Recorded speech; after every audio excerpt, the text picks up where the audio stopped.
Hello, everyone. Thank you for tuning in to the latest episode of JumpCast US Edition, a podcast that's as American as apple pie and institutionalized racism. We are brought to you by the award-winning team behind Jump Cut Online. My name is Audrey Fox, and I am joined today by my illustrious colleagues, Fiona Underhill. Hi. Hello, how are you? I'm good, thank you. Awesome. And Jeff Soldy. Hello, hello. Hello. Everybody have a good Thanksgiving. We're recording this sort of just after Thanksgiving. Yes, I'm still eating pigs in blankets. I just had them for my dinner today, actually. Nice. A little Thanksgiving leftover. That's like kind of the second best part of Thanksgiving is just all of the leftovers for the week afterwards. Yeah. Oh, it's one of my favorite parts for sure. Oh, for sure. So it feels like a good time because everything's sort of getting like dark and kind of a little bit, that it feels like the right time of year to be watching murder mysteries a little bit, the right season. So it's definitely perfect for our topic of conversation today. We're going to be discussing both Knives Out, the recent Rian Johnson film, and Clue, which is clearly a major influence on Knives Out. So get ready for that. But before we dive into that, I feel like we should talk about some other stuff that's been happening. So it seems like everybody was watching The Irishman over Thanksgiving break. I feel like they sort of timed it perfectly for everybody to just be sitting at home watching it together. There was a lot of tweets about a lot of dads watching The Irishman on Thanksgiving. Yeah, a lot of tweets. Yeah, I think my dad made it through like 15 minutes before falling asleep. I mean, it's all that tryptophan in the turkey. Yeah, he was doing the dad thing. Yeah. So like, it feels like there are two camps with The Irishman where it's like either it's a masterpiece or there's something horrible that you have to complain about with it. Like, it seems like everybody's mad about the length of it or Anna Paquin's lack of lines. The de-aging is like a big thing. So I feel like, I mean, it's not unusual for film Twitter to have like these sorts of discourses, but The Irishman seems to have been attracting a lot. Definitely. I'll let Jeff go first because he's actually seen it, so he can have more of an informed opinion than me. Yeah, so I'll just start by saying that I absolutely loved the movie. Big Scorsese fan, big De Niro fan. It was great to see Joe Pesci, on the screen doing his thing again. As far as the controversy goes with it, I get like the length. I mean, this year especially, it feels like we've had just a lot of really long movies. We had Endgame. Ford versus Ferrari was over 2.5 hours. Dr. Sleep was over 2.5 hours. Midsummer, Once Upon a Time in Hollywood. Yeah, just a lot of things that are, running closer to 3 hours and some even running over. So I get that. And I think, having it on Netflix is kind of a leg up in that, you can pause it. Whereas, theater, you kind of have to be there or you want to be there because you feel like you don't want to miss anything, that sort of thing. For me, it wasn't a huge issue. I mean, again, with movies that are long, like I always say, your mileage is going to vary depending on how kind of invested you are in the story. If you are bored by a movie, then you're going to feel every second of those 3.5 hours. So I guess it just kind of depends on, how invested you are, how interesting it is to you.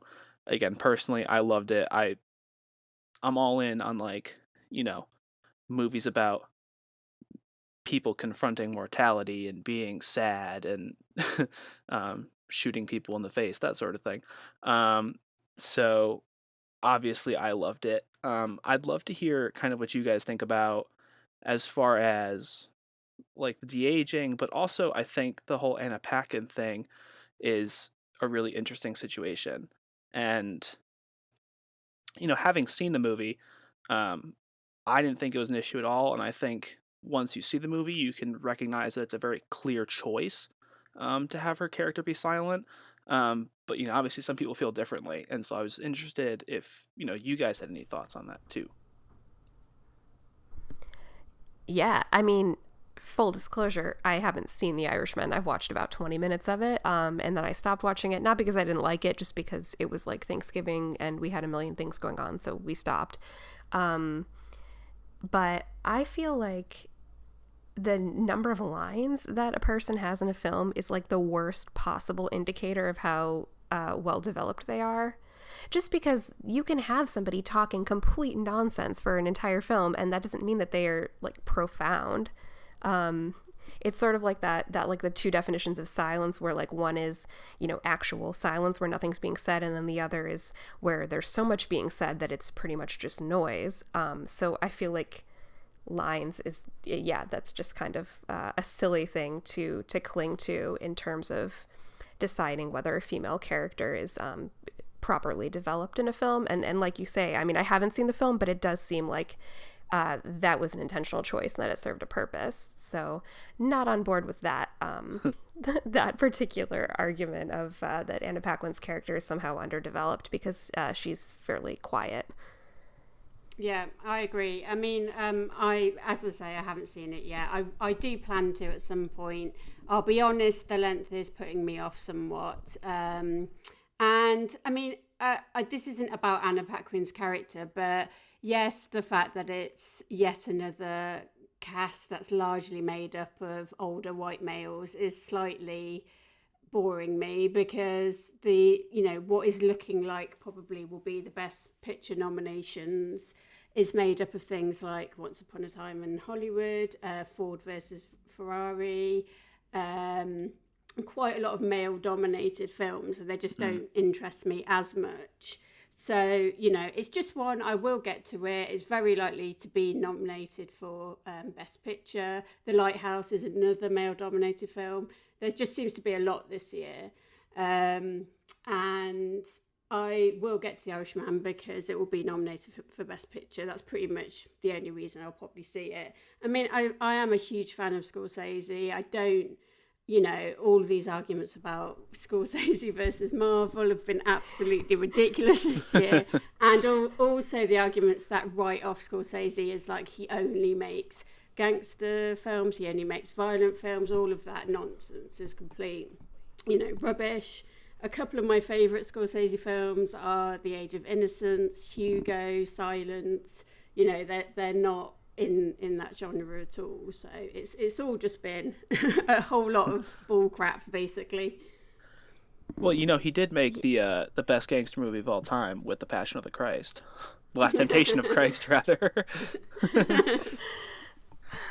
Oh my god. I feel sort of the same way, where it's just not a film that I'm desperate to see. Yeah. It just feels like something that's maybe just not for me, and I think that's fine. And I feel like people in the film community feel this pressure to watch every single movie, and especially every single buzzed about movie. Mm-hmm. And I think it's okay to say, like, this isn't really made for me. I'm not gonna make it a priority. It's like, it's probably really good, but it's not on my the top of my radar when there's so many other movies that I'm so much more interested in coming out every single day.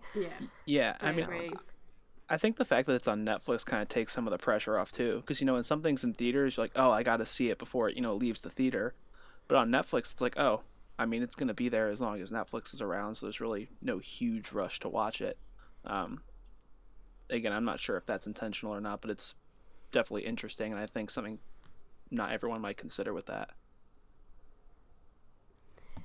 Yeah, no, definitely. That I feel that all the time, where if something turns up on Netflix, I'm like, okay, well, I've got some time to watch this. It doesn't need to be the thing that I watch tonight. So I guess there's the new Black Widow. I can't talk. Black Widow trailer that just came out, and I actually forgot to watch it before we started recording. So I'm gonna let you guys talk about it. But I've been hearing a lot of different things. Like, the biggest thing that I think I'm hearing, and I tend to agree with it, is that where was this movie 5 years ago, and it was actually desperately wanted by people. Yeah. But I don't know if you guys watched it or not. Yeah, I did. I mean, I do understand the argument that, it is a little bit too little too late, but I'm still glad we've got it. I think the cast is really strong. I'm really excited about Rachel Weisz and Florence Pugh. And it looks quite Bourne influenced, which looks quite exciting from the trailer. So, you know, I am going to see it. I am a bit of a Marvel shill, unfortunately. So they've kind of suckered me in, and, you know, I will go and see it. But yeah, I agree with you that it would have been better not now, not post Endgame, especially. It is very frustrating. But, you know, I guess it's better than not at all. Yeah, I mean, I'm with you there. Like again, like the release time is kind of confusing, especially given Endgame. But I think it is good that Black Widow kind of gets her due, and she definitely deserves her own solo movie. It looks like this one will be, good fun. It looks like you said, looks like Bourne movie has a little bit of Mission Impossible sprinkled in there. Yeah. But I'm excited to see, obviously Florence Pugh, Rachel Weisz, and also David Harbour as like this drunk Russian super soldier, which looks like he could just be a ton of fun. So yeah, his character did look really fun and interesting, actually. Yeah, so I'm glad to see him do anything, but again, I'm also kind of a Marvel shill, so I'll be there opening night. I mean, well, that's good. I'm glad that it's not just seeming like a total disappointment, because I feel like there's nothing worse than when you see a trailer for a movie and you can already tell, like, okay, no one wanted this and the trailer looks bad. Like, there's no upside to this. So I'm glad it at least, and yeah, Florence Pugh, like, can do anything and I will love her in it. So yeah, the other big thing that was new sort of over the past couple days were the new Bond posters. And are you guys big Bond people? What's your feeling? I am, actually. I'm a really big Bond fan. I grew up in the 80s with Timothy Dalton, Roger Moore. I've watched pretty much every Bond film. I really like, obviously, the 60s Sean Connery ones. I'm very divided on the Daniel Craig years. So there's been two that I've absolutely loved, Casino Royale and Skyfall. But Quantum of Solace and Spectre were both quite disappointing. So I when I heard the director of this latest one, I was really, really excited. But obviously there's been quite a lot of development hell with this particular film. Like, we've been hearing all sorts of reports from the set. There seems to have been accidents. It seems to have been almost cursed. but I'm excited. I think it's really good casting in terms of Ana de Armas, who we'll be talking about a lot later. For her to kind of seize her moment post Blade Runner 2049 and now Knives Out, she's going to be a really big star, I think. And so it's good to see her as a Bond girl, but hopefully one who is used well and actually gets a proper role within the film. Yeah, I mean, in the little teaser that was released, she was like guns blazing in that. So I'm hoping that she's, not just some damsel in distress, and that she gets to be kind of, this badass character, because I think she definitely, like you said, kind of deserves to be a star. And she's definitely she definitely worked her way towards it. I mean, I'm not a huge Bond fan. I do like the Daniel Craig movies. I will admit I haven't seen a lot of the older ones. It's kind of a blind spot for me. But I do, love Casino Royale, love Skyfall, love the first hour of Spectre, the rest of it, eh. And Quantum of Solace, I honestly couldn't even tell you what happened to that movie. Yeah, same. It's like, it's a total blank. It's like, I think I've even seen it more than once, and I can't withhold any information from it because it was that bad and that boring. Yeah, and so it's just, it is what it is. I do like Daniel Craig, who we're going to be talking about more later, and I like the choice of director, and Cary Fukunaga. His work on True Detective and things like that is really impressive, and so I'm interested to see what he does with a Bond film. All of that.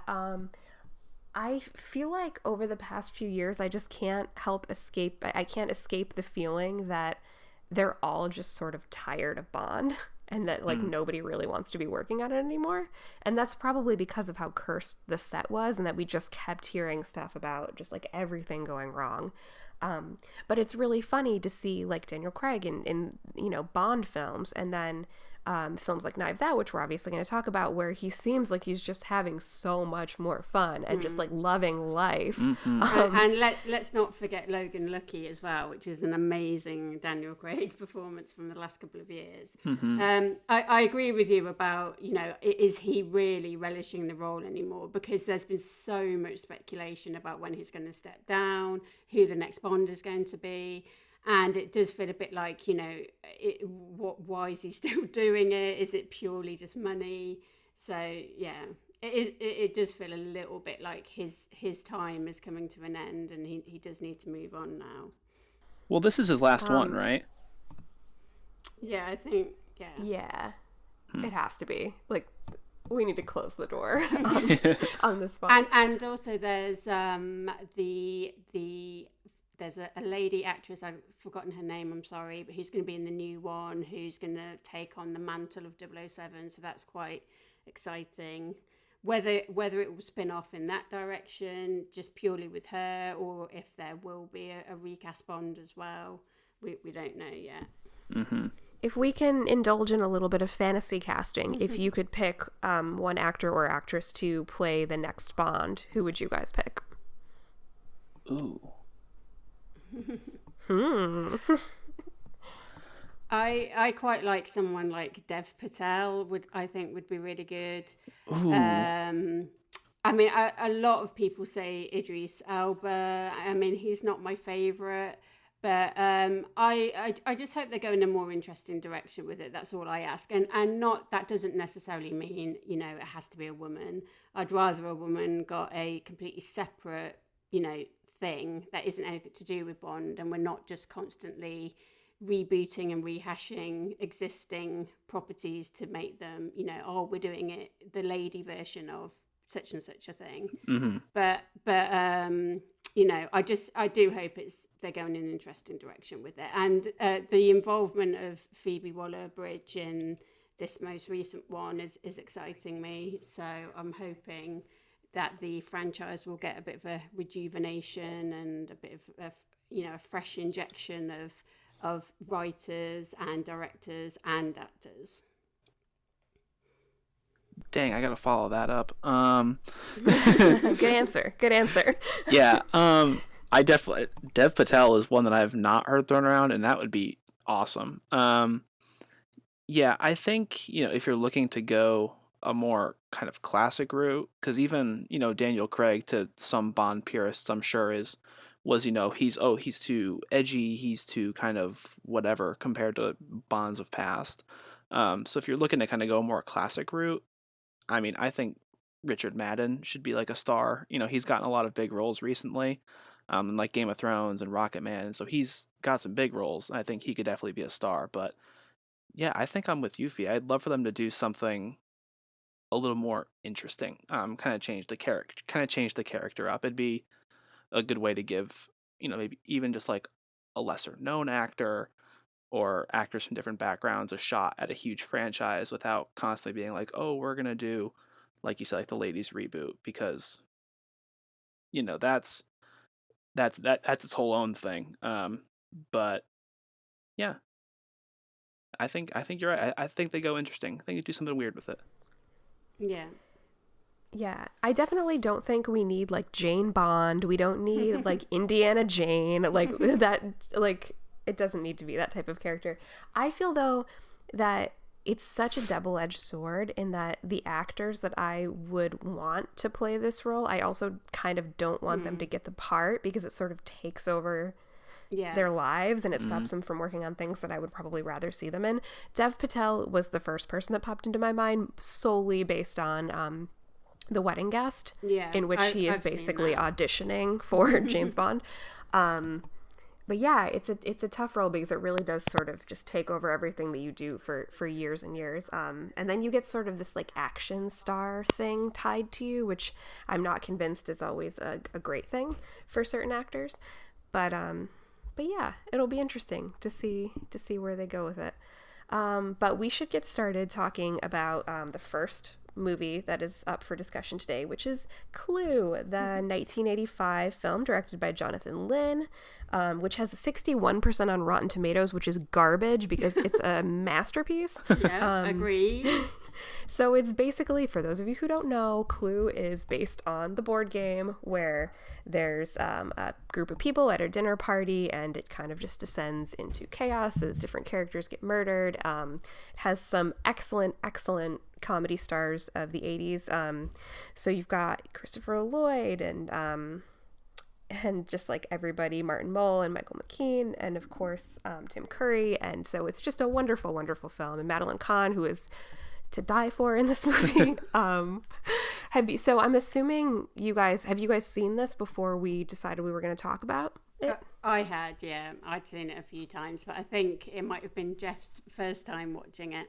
Yeah, I literally just finished watching it an hour ago. Jeff, I'm so excited. What did you think? What were your thoughts? Tell me everything.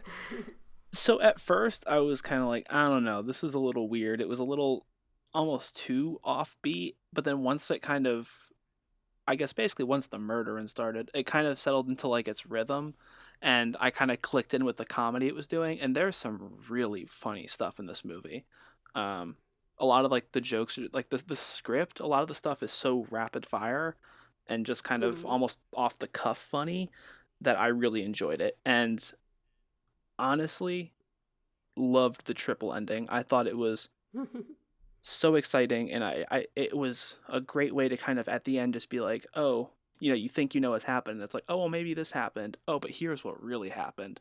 And I thought it was so much fun. I really, really enjoyed it. Was it the thing that they actually released those different endings to different theaters where they would each sort of get one of the endings? Or is that something I made up in my head? I don't know if that happened. Okay, it might not have happened. I was not alive for this movie when it came out. That would be awesome, though. Yeah. I think I heard that like somewhere where, I don't know if they like weren't satisfied with it, or like they didn't know which way to end it, so they just came up with a bunch of endings and just kept all of them. But yeah, it's brilliant. I feel like it's such a good example of an ensemble cast just being so generous with one another, where they each get their moments to shine, and people don't purposefully overshadow each other. Like they all just let them have their time, and I think it's wonderful. It is. There's a couple of things I noticed about it watching it today in relation to Knives Out.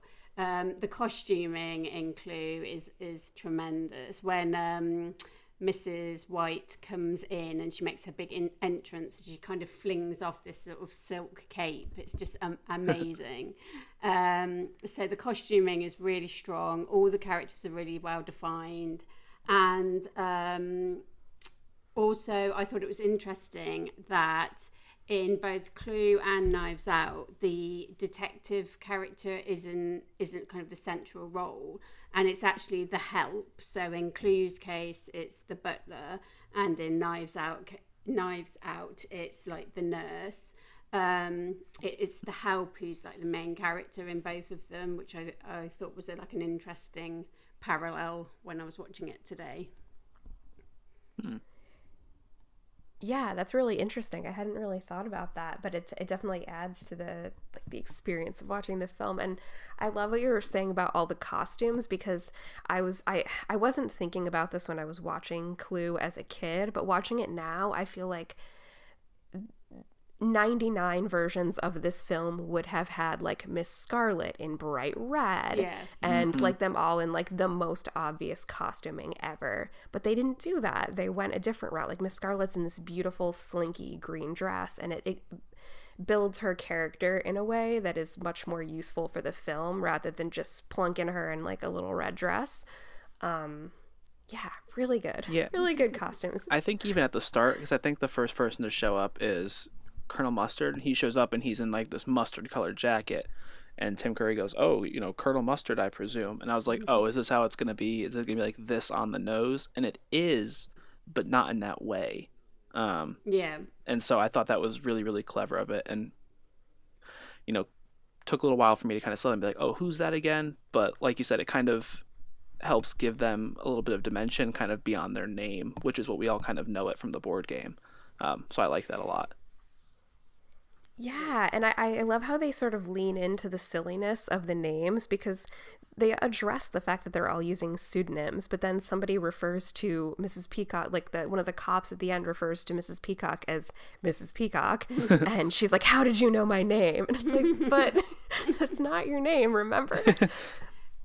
The other thing I noticed that is again a parallel to Knives Out is it's quite political. So all the characters in Clue work in Washington, and there's all sorts of references to the UN, to J. Edgar Hoover, to all sorts of shenanigans that have been going on kind of politically in Washington, and that kind of surprised me because watching it this time, because it's not something I'd particularly noticed before. Yeah, communism was a red herring. That was like the whole thing. Yeah, as we all know. Yeah, there's so much Cold War paranoia steeped into Clue, which is really, really cool because it grounds it in the time period, and it just makes everyone so suspicious and terrified of someone revealing their secrets that's going to undermine their entire career. And it's sort of interesting, like the different levels of awful the characters are in terms of like the thing that they're hiding. But yeah, I don't know. Yeah, no, I think that's an interesting point, because I was watching it with my girlfriend, and she said, we were watching it at a couple points, she said, it's really interesting that they are more concerned with protecting their secrets than they are with getting murdered. They're all going out and they're searching these rooms knowing that anybody could be a murderer, while at the same time none of them is willing to kind of give up the game. And I think that's just like really interesting. And there's some commentary in there somewhere. I'm not a historian, but I do think it was an interesting kind of little insight there, and kind of more to what you were talking to. Yeah.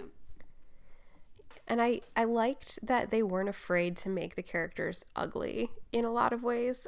They're bad people. Like almost every single one of them is a bad person. And I think there is a certain amount of faith in making a film like this where you're not concerned about whether the characters are good or likable. You just kind of let them be their like crazy selves and do what they're going to do. And like Miss Peacock's going to just be shrill and scream all the time, but it's okay because we love her anyway. And yeah. But Tim Curry should have won an Oscar or something for this film, purely for how hard he's blimmin' working at the end. he's absolutely dripping in sweat when he's doing that end explanation, and they're all running around.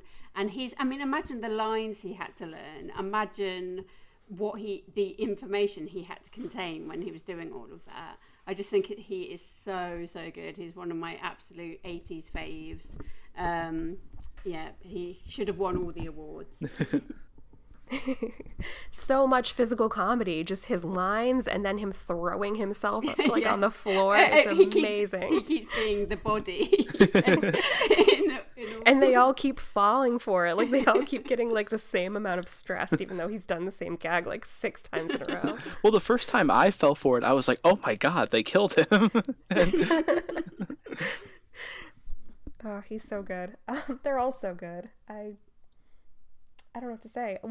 Did you guys, well, I guess Jeff, since you didn't watch this when you were like a youngling, you probably don't have like a line that you remember quoting all the time, but did you, Fiona? Like, was there a line that you quote from this movie all the time? Not really. It's more been since with the dawn of the internet and memes and stuff. Obviously, I do really like the line, Mrs. White right at the end when she's talking about the flames on the side of her face. But yeah, so it's mainly been things that have been turned into memes and GIFs, that kind of thing. Yeah, I feel like that specific line I said this past weekend, just not having watched the film recently. I was complaining about something and I feel like that's my go-to. I am so full of rage, I can't verbally express it, is to quote Mrs. White in that scenario. Madeline Kahn is a treasure. Yeah. She's so good. Her performance is so good because it's so strange. She just it's very, very minimalist. She probably says the least out of any of the characters. But when she does, just kind of, you just get this glimpse into her character every so often, and you kind of think, wow, that's dark. She's so strange. She does really these strange. weird little things. Like, she'll just make like these bubble noises, and I don't know. She does accents sometimes. She's like, "Get off me!" And you're just like, "What are you doing?" It's incredible. I love her. I did love Michael McKean's delivery at the end where he goes, "I'm gonna go sleep with my wife." Was like, I was absolutely cackling. I thought it was such a good joke to end on. It was so, and he just turns around with that like shit-eating grin. He's just, "I'm gonna go sleep with my wife," and that was it. And I loved that. I love more than almost anything when Tim Curry is doing like the whole routine where he's running through all the murders and he does his Mr. Green impression. Yes. Like, well, I had to stop her screaming. It's so good. Yeah, I love that bit too. That whole 20-minute sequence, I would say, is just a glory. A testament to what film can achieve.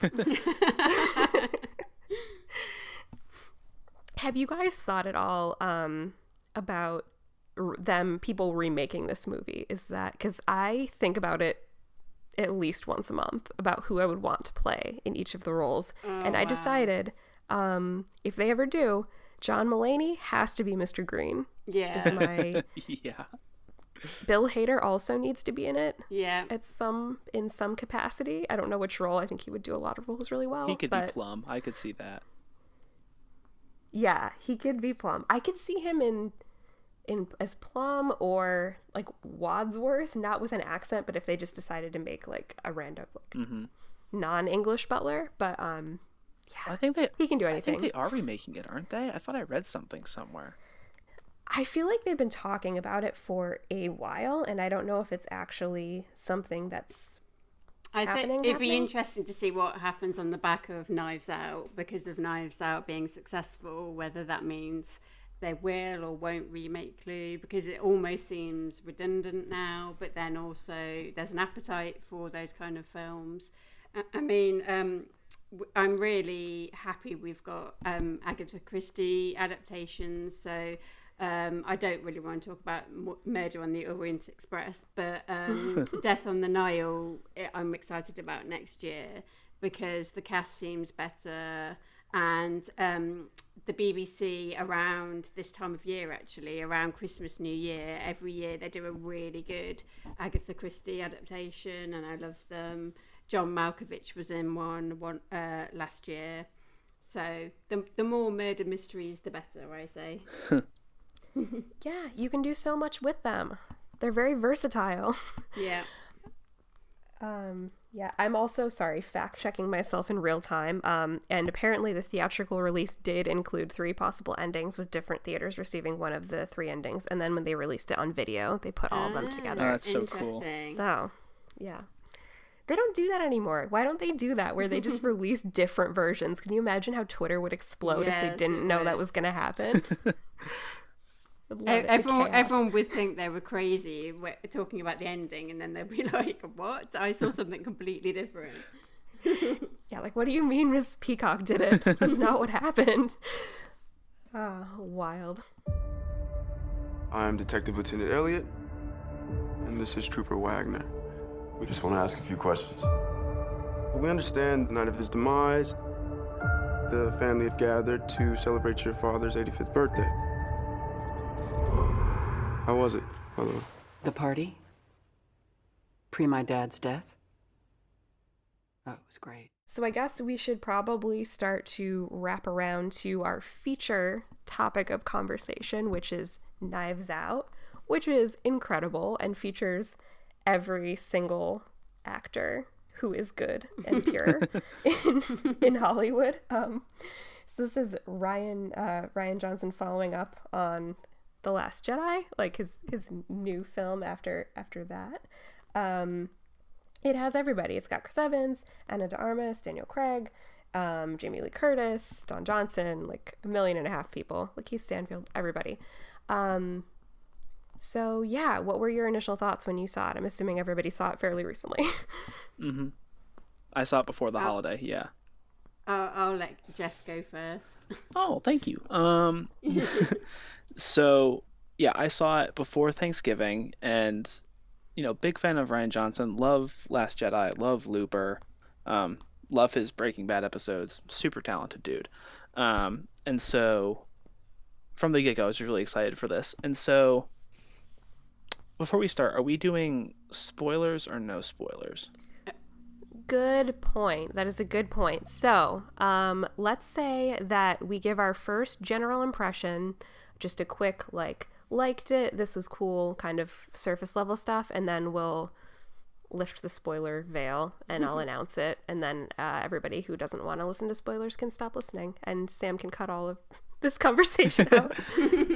Okay, cool. So, getting back on track, first impressions. So, I really liked it. I thought it was a ton of fun. It was it did a really good job of not doing what I expected at pretty much every turn, which is almost essential in a movie like this. You want to be surprised, and so this movie did a really good job, I think, at making you think you knew it was going to happen, and then kind of turning that on its head in a clever way, which I loved. And so I also loved all the performances. I think Daniel Craig should do one of these movies every other year until he dies, which is hopefully in 1,000 years, because man, oh man, I love this character. Yeah, Ana de Armas is fantastic, and I think my sleeper favorite was probably Michael Shannon, because his timing in some of these things was amazing. So yeah, so good. Really, really, really enjoyed it. I'm going to come along and, as usual, be the voice of doom. I mean, I did like it. Don't get me wrong. For me, it's kind of a solid 3-starer, so a 3 out of 5. My expectations were extremely high, so I was expecting it to be a 5-star movie for me, because it's so much my kind of thing. I really love murder mysteries. I love Rian Johnson. I love the cast. I was really excited about Chris Evans, Michael Shannon, Lakeith Stanfield. I'm kind of mixed on it. It did some interesting things with the plot and unexpected things, but then in other areas I felt it slightly, I don't know, it let me down a little bit. Also, and I never ever thought I'd say this about this movie, parts of it kind of dragged for me. Parts of it were a bit boring and slow paced. I preferred it when they were in the actual house itself. That bit where they go out in the car, it's Ana de Armas and Daniel Craig, and it kind of starts to drift a little bit. So I thought the pacing was not always as kind of sharp and quick fire as it should have been. I loved all the big ensemble scenes, obviously. So any scene where the whole family is together, like the will reading, for example, is like a really, really good scene, because they're all,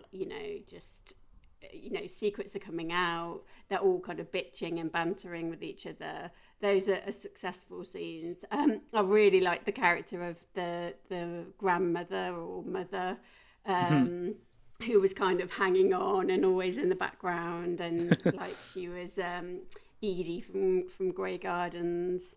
So yeah, there were aspects of it I liked and aspects I didn't like as much. Obviously, some strengths would include costume design, production design. I did like the performances. I'm fine with people saying, "Oh, Daniel Craig should keep playing this character," but yeah, there were elements of it that didn't work for me, but we can maybe get more into that once we lift the spoiler veil. Yeah, because there's definitely a lot to talk about. I feel like I didn't get a chance to rewatch this. I saw it back at TIFF when it premiered, and I feel like I have a really, really hard time seeing a movie like that in a festival setting, because everyone is so hyped up. Like, we're all so excited, and the cast is really excited.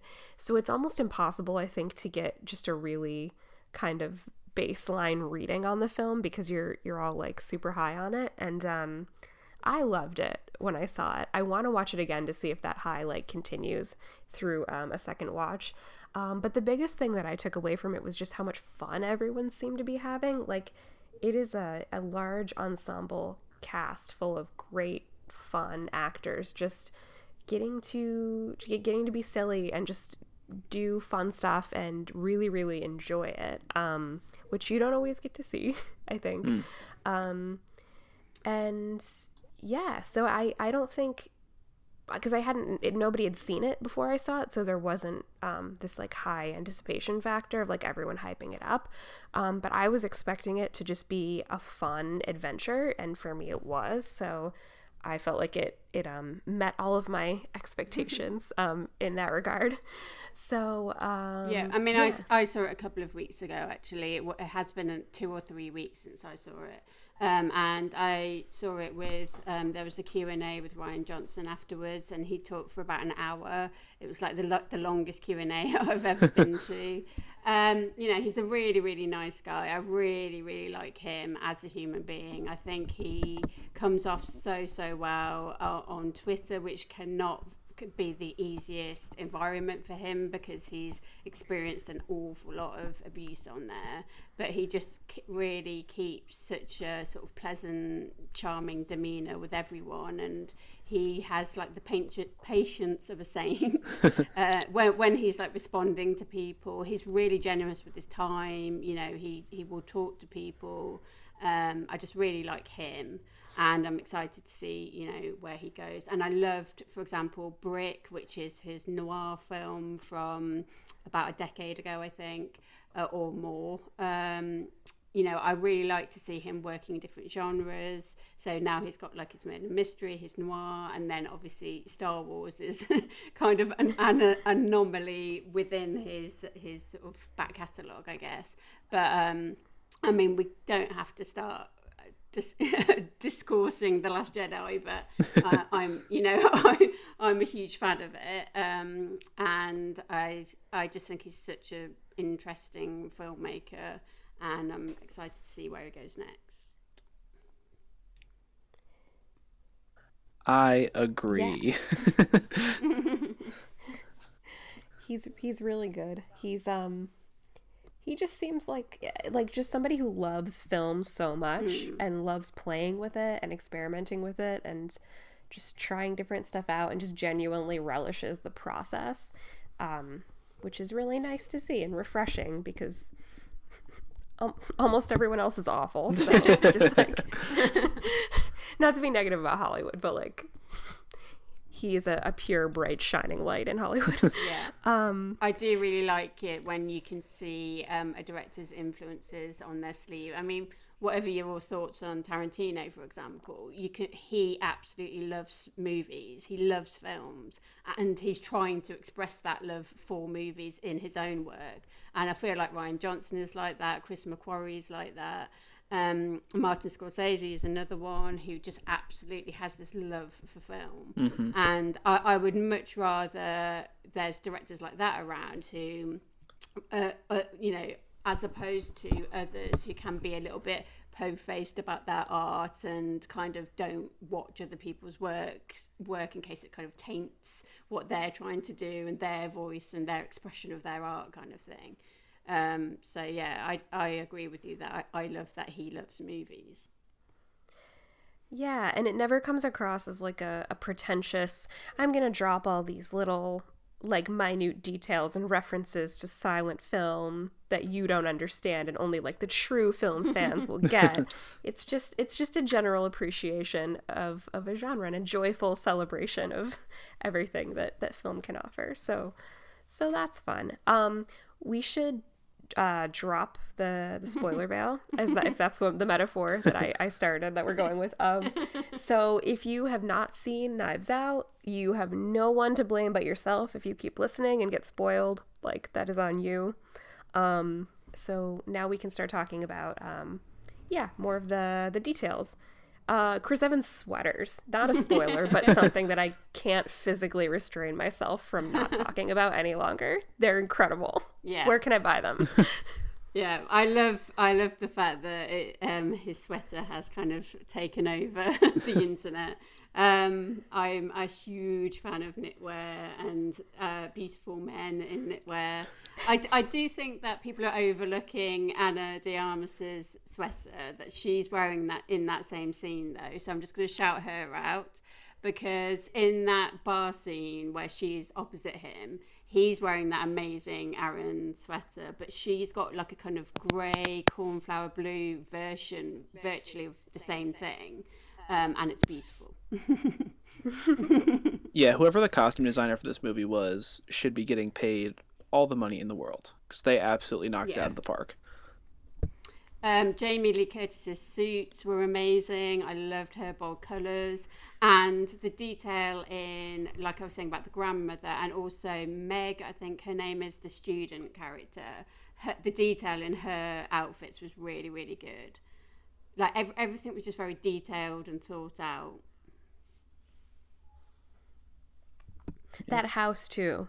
All of the the production design that went into creating that house with all of its nooks and crannies and like secret passageways and stuff. Not secret passageways, but like the second entrance into the house is just so cool. Like I want that house. Mm-hmm. So if anybody wants to give me just like inherited wealth, which this movie seems a little down on the entire notion of inherited generational wealth. So I thought that was kind of a cool addition to the film, that it wasn't just like a straight murder mystery. It had some political commentary that was about current events, but also just sort of a general condemnation of the idea of people inheriting wealth and believing that they've earned it, and they're kind of useless humans. I don't know. I mean, it is one of the aspects I'm more unsure of. One thing I can say with relative certainty is that Knives Out will not age well at all, and it's because political commentary is fine, and I'm glad that filmmakers are trying to say things about today. I don't have a problem with that, but I think a lot of the fact that they put in so much terminology that people are kind of using again on Twitter and things. So SJW, all of the little phrases that the kind of nephew character who was like an alt-right troll on his phone, and that like all of those kind of aspects. I don't know. I mean, I was laughing along with it at the time, but the more I've thought about it and the more I've read on it as well, I've become a bit more uncomfortable with it. And also, like I say, I just don't think the film is going to age well at all, which is a shame, because that's the kind of film that you would hope to, be rewatching with your family for years to come. But I just think it's going to seem, within a short space of time, people are going to look back on it and be slightly wincing or finding things slightly cringy about what some of the characters are saying. But don't you want to be able to show it to like your kids and grandkids and be like, this is what we watched before we overthrew the bourgeoisie? Like, I don't know. Like, I understand the idea of like not aging well, and I do think like certainly a lot of the terminology and stuff that you're talking about will probably be gone in a couple months' time, because that's just how the internet works now. But I do like that he tried to make this, this story kind of feel of a time. Like Agatha Christie novels can be, adapted and readapted to fit different eras and things like that, and a lot of great murder mysteries do that. But I do think there's something admirable about making kind of a bold statement about a particular time and place. Now, whether or not that ages well, we just got to wait and see.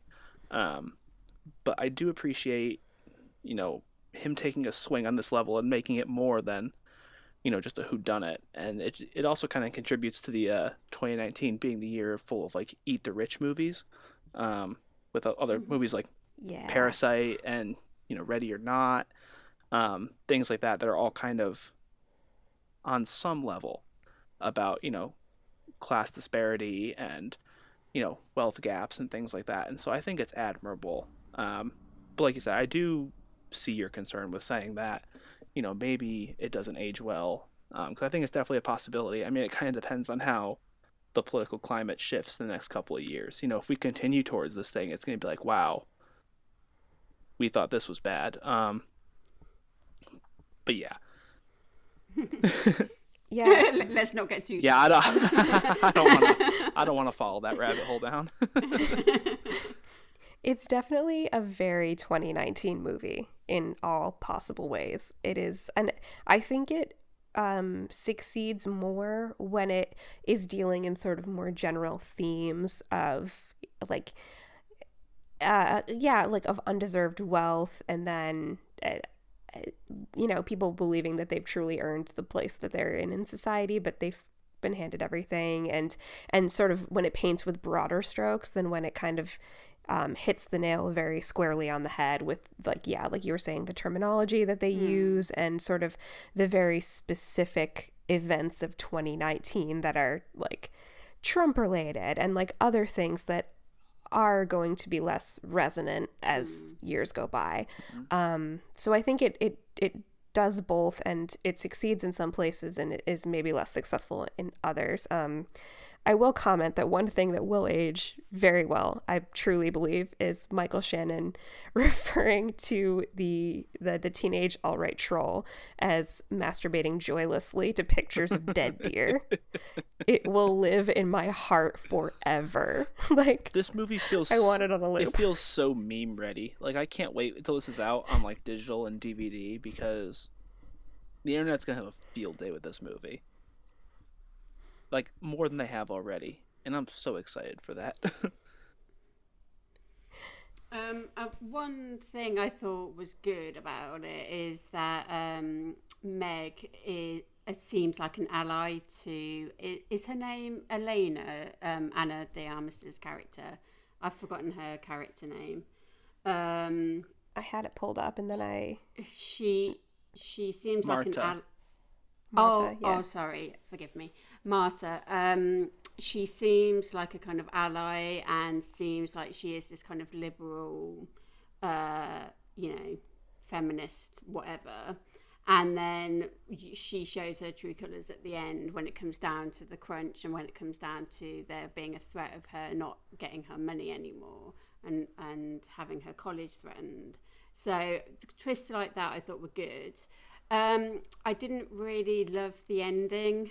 I thought what it did well plot-wise was to almost show its hand early. So the whole twist of Anna de Armas being culpable, the fact that you find out that Christopher Plummer, planned a lot of the sort of circumstances, and the fact that you kind of had that reveal pretty much halfway through the movie, I thought was, interesting and a clever thing to do. Mm-hmm. But the ending, when it turns out that basically Chris Evans is the villain,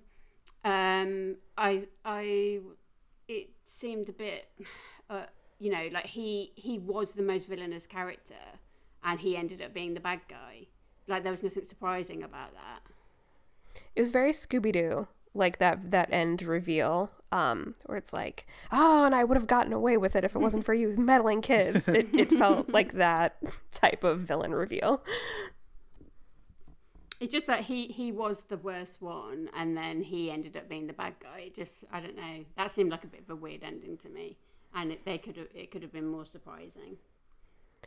Yeah, because I liked that there were moments throughout the film where I was like, wait, is he? Because he seems like he definitely is the bad guy, but like, is he? And then they were like, no, he is. But I liked what you were saying about the character of Meg sort of seeming like she's on Marta's side. And I think that is maybe the most successful kind of like overt political commentary in the film. This notion of like, yes, it definitely treats the right-wing characters in this with more condemnation, but ultimately the enemy is the rich, and they will do whatever it takes to hang on to their wealth. You can't trust them, which I think is a message for everyone in this holiday season. I don't know. Can't trust rich people. We haven't mentioned Toni Collette, actually. Her character is great as well. Gwyneth Paltrow? So she, again, is kind of a seemingly left-wing hippie. She tries to come across as this very kind of, love everyone and peace and stuff. But again, when her money is threatened, again, she just reverts to, you know, I will do anything to cling on to this. So, you know, I guess the political commentary made some points, but I just think it is all going to seem slightly dated very quickly. I suppose you could say when their money feels threatened, the knives come out. Ha ha. I'm going to kick myself for saying that later. But yeah, no, I do like how they kind of frame the family. And I do want to talk about the ending a little bit because, you know, Fiona, I love the ending. I love the final shot for a whole bunch of reasons. Just because I love the whole having the whole family under there, and she's up there with the mug, and it's the mug that the father that Christopher Plummer was sipping on. It was like my family, my money, like my rules or something like that, and it was so a good bit of like visual humor, but I also think like thematically it just came full circle. I mean, I guess a bit on the nose with her being literally above them, but I also think, you know, and there's this notion that she's perfect as well because you know, she physically can't lie, and she is like this absolute perfect angelic immigrant character. It's just a little bit I don't know. Does she have to be perfect in order for us to you know, feel any sympathy or empathy? Yeah, and I didn't consider that. I mean, that's a good point. I think also what Rian Johnson does, though, with her character and in a lot of his other movies, is that he's really, really big on empathy and making sure that, you know, empathetic characters, you know, don't always get shafted. Because, you know, in the last couple of years, it's been a big thing where everything has to be kind of doom and gloom. And, you know, always the bad guys don't always win, but they always take something with them. Whereas, like, you know, Ana de Armas's character, she wins because, like Daniel Craig's Benoit Blanc tells her, because she's a kind person. You know, maybe she thought she messed up, maybe she did the wrong thing, and, you know, maybe she's not a perfect person, but she's a good person. And I think, to me, that was the most interesting angle about her character and kind of about the movie at large, was that it wasn't always about doing right and wrong, but it was about, you know, being the better person and kind of where that gets people. And I think that's a message that a lot of movies nowadays don't really kind of talk about, is, you know, everything's about anti-heroes and things like that, but where does being a good person get you? I don't know. I thought it was an interesting angle for a murder mystery movie. It's an entirely non-cynical take, which is rare these days, where everything is very cynical because we live in literal hell. So it's, sorry, I don't mean to be the downer, but no, I mean that's a good way of putting it, I think.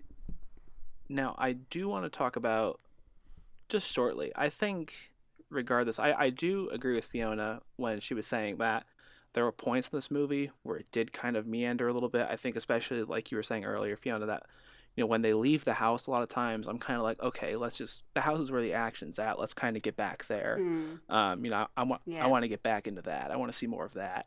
And so at certain points it did kind of lose me, but I do think a lot of the script itself is pretty airtight. Like, I love when scripts do the thing where they say something in the beginning that seems like a throwaway and it all kind of comes back full circle.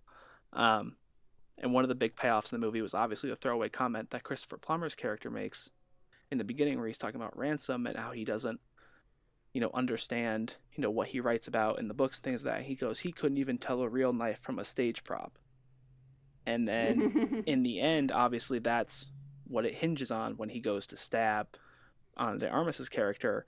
I remember sitting in the theater, I was thinking, and it clicked to me, and I was like, oh, stage prop, and it came back like that. I love when scripts do things like that, and this movie was kind of full of little moments like that, which I really loved.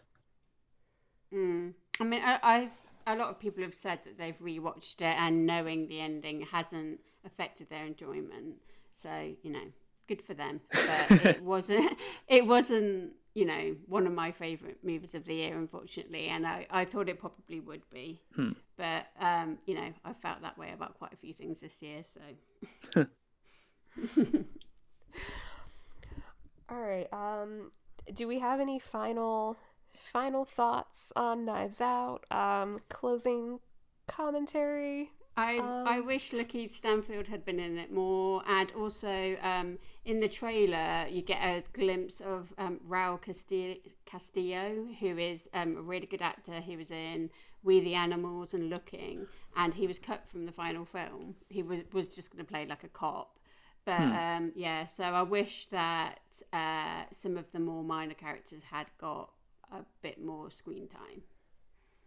Yeah, ditto on Lakeith Stanfield, because he's awesome, and I do think he should have played a little bit of a bigger role, because I just love watching him on screen. I love him in Atlanta. He's just so much fun.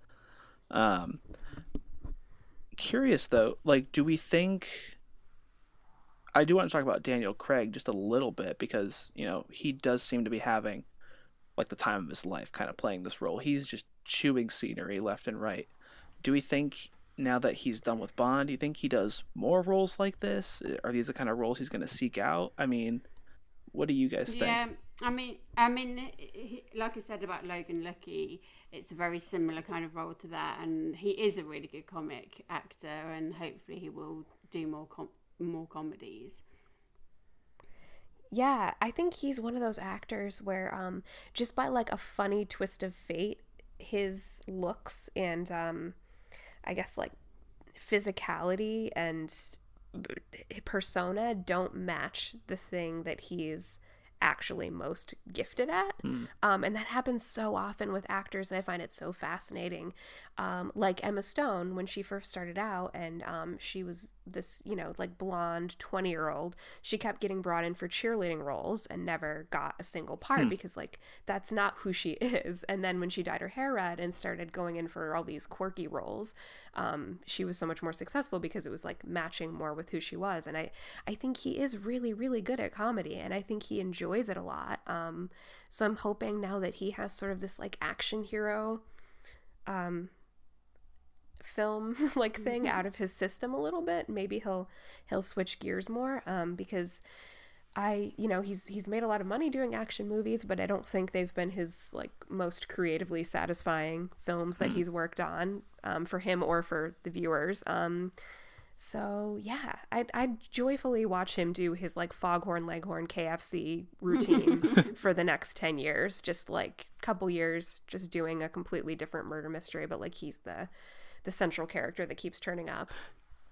Yeah, I mean, I could listen to that donut speech on like a loop. I thought that was so funny.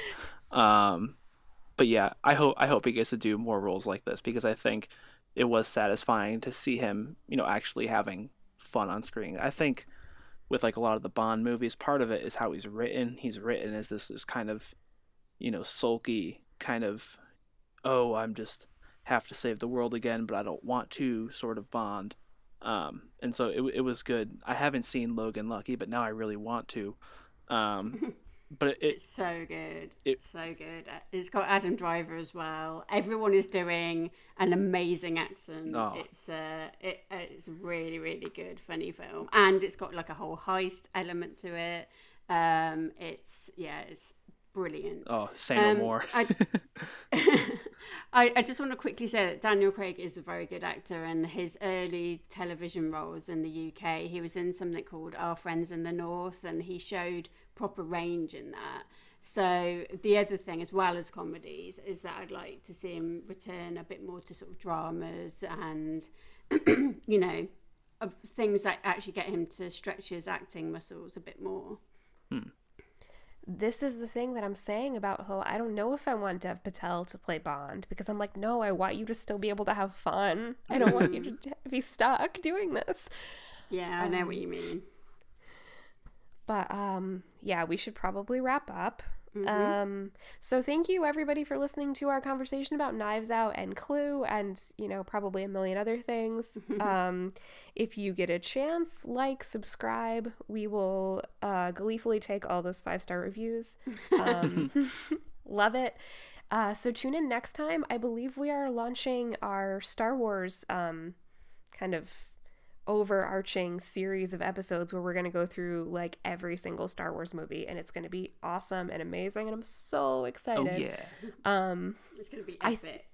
It's going to be so much, and I don't know how we're going to fit it all into a short number of episodes, but we're going to do it. It's going to be great. So yeah, thank you to my wonderful guests today, Jeff and Fiona. You guys are amazing. Thanks, Audrey. Thanks for having me. Anytime.